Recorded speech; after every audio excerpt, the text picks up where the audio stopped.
seen the results this morning. It's really good for me to be able to present a really good set of results from EOH once again. You've seen all the different things that we do. That about 80% of our growth is organic. And yes, a lot of acquisitions have only come to the fore in December and January. But again, showing the rapid growth in the organic side of EOH. From a profitability point of view, you've seen both at the profit before tax and after tax levels, growths of over 25%, and the earnings per share and headline earnings per share in excess of 20%. So overall, a really, really good set of results as results of a lot of people doing a lot of things, as you've seen earlier in the presentation. If you look at property, plant and equipment, the fixed asset side of things, we've had an increase there mainly as a result of obviously the investment in technology, cloud technology, digital technology, all the mobile technologies that we need to have in place, and there's a huge amount that we've done there.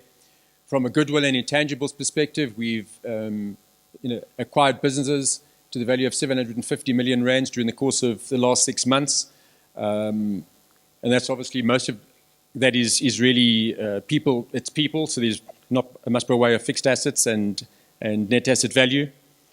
On the equity accounted investments, all the movement into Africa and Middle East, the investments are there, and we've obviously had an increase there of about 100 million.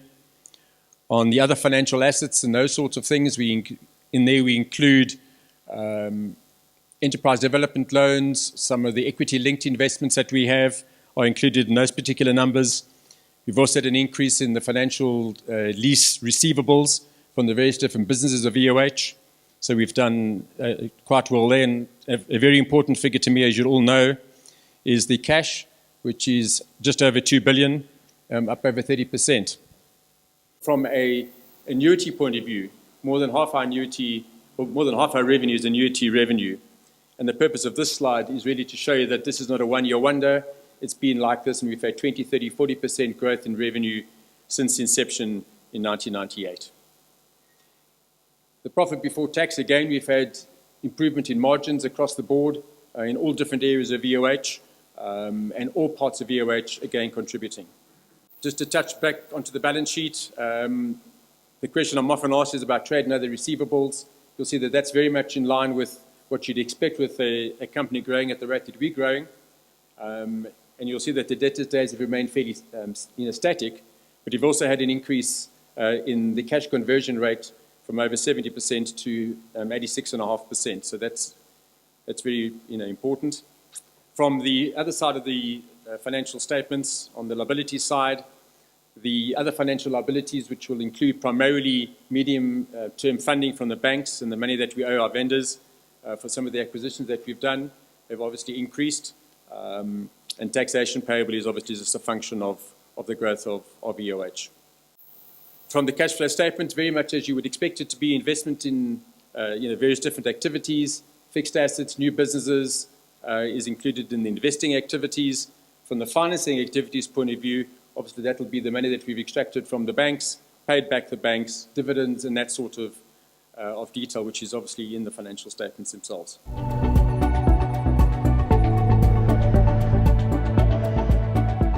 The most important thing, and I think you heard it from my colleagues, is the relevancy of what we do to the society and economies that we work in.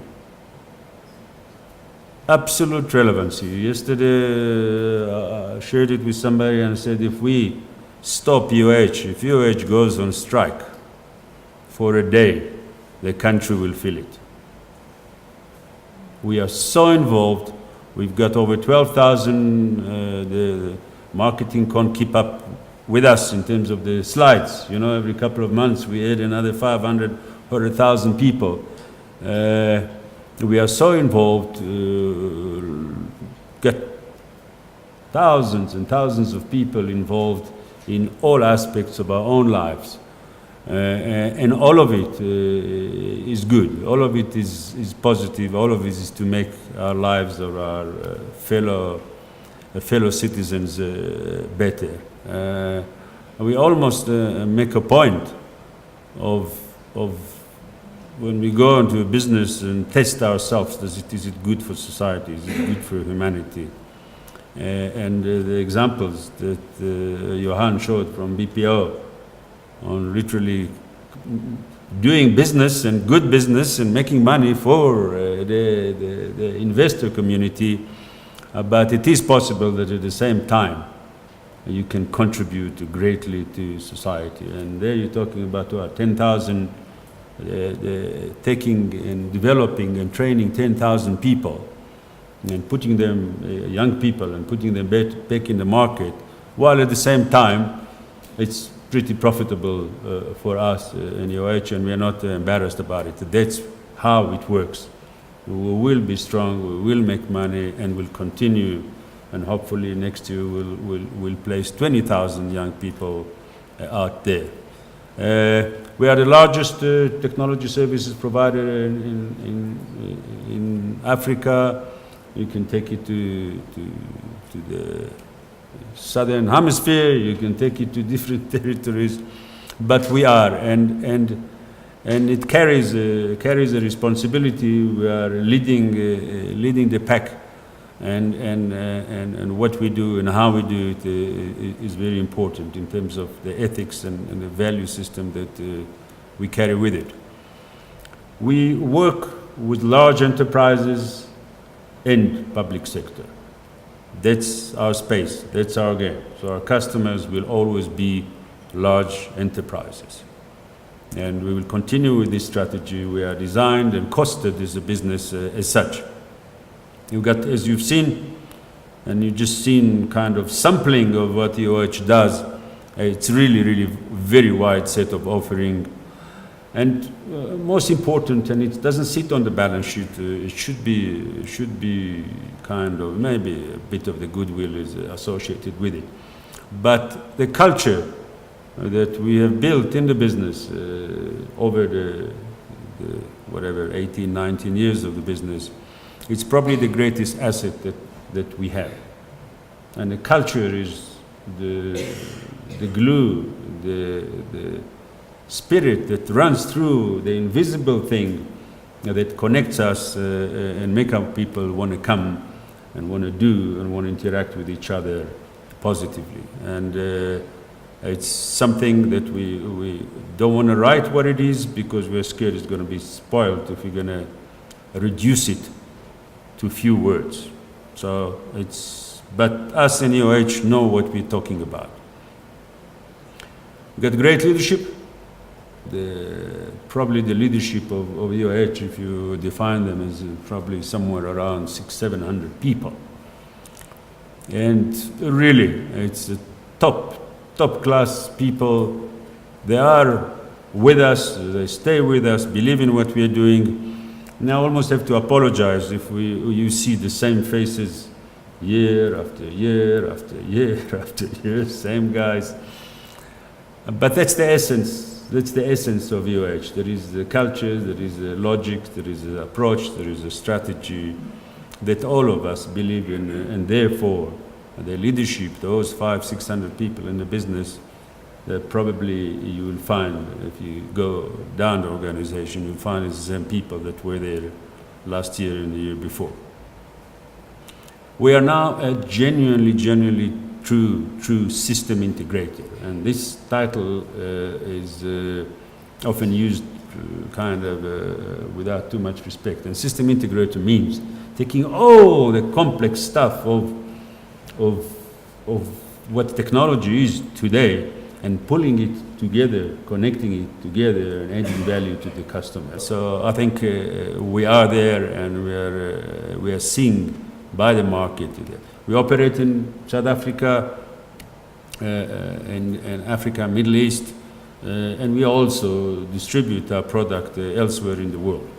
Those niche software products is really international. Whoever want to buy it from wherever we can set up a distribution for a market, we'll set it up. But EOH is EOH, taking the entire offering of EOH is South Africa, Africa, and Middle East as we see it now. Business is still retaining its entrepreneurship spirit through the structure, and the structure is a very empowered structure. We have business units that aggregate to clusters, that aggregate to divisions, that aggregate into EOH. So it's made up of component little units with leadership in that unit and the responsibility to deliver what that unit has been tasked. Our brand is strong in our market, there's no question. It's been like that for a while, and it continues to grow. And as we mentioned, we are a force for good, and we are delivering on the business purpose, which is to bring technology, know-how, skills, and organizational ability to developing countries, because it's so critical for the development of human beings in those countries. Our industry, I think you had an overview of what's happening. Technology is, as we all can see, is remaining a strong, vibrant industry. It's often now a differentiator for our customers, how far they go, what offering they've got, how do they deploy technology. Convergence is everywhere, and you've seen it. I think there's the same message coming from everybody presenting today. And complexity and the integration is ever increasing in terms of our market, the economy ability to cope with it. Often new technologies, new concepts are extremely interrupting to our customers. Often they are even interrupting to us, and we have to adjust our organization to cater for it. We all hear about cloud and big data and blockchain and security and artificial intelligence and Internet of Things, and there is many more, and they are real. It's not just a little gimmicks of recreating the industry. It is real things that are happening, and we as an organization need to grapple with delivering and at the same time learning new things, and which we are doing. And outsourcing is a trend that will continue, whether it's a process outsourcing or technology outsourcing. Then going forward into the future, pretty much the same, taking cognizance where we operate, and if there is anything new, we will adopt it. But to continuously add new services and product. We are expanding strongly into outside of the country, and there is a lag, a financial lag between numbers and the activities out there. So expect more from that dimension in the future. Selling, working with customers on complex system integration is very important for us. Outsourcing, as I said. Continue to sell and add more niche IP solutions and market them out there. Market share, we're probably gaining, we'll continue to gain market share. And to continue to live our culture. The EOH, the same as many organizations like us, is a people organization, and without the culture, we wouldn't be able to keep it together, so we need to continue to live our culture. Execute well, deliver well through our right first time philosophy. And as always, we'll continue to seek the right strategic acquisition to support us in fulfilling our objectives. So EOH is strong, is healthy. EOH is what we do there is amazing. It's very exciting, never mind for you guys, but it's very exciting for us inside the business. And yes, we have to talk numbers, etc. But EOH is not just about the numbers. It's not just the share price that this price or that price. What we do is fascinating. What we do, we feel, is extremely important to our lives wherever we operate.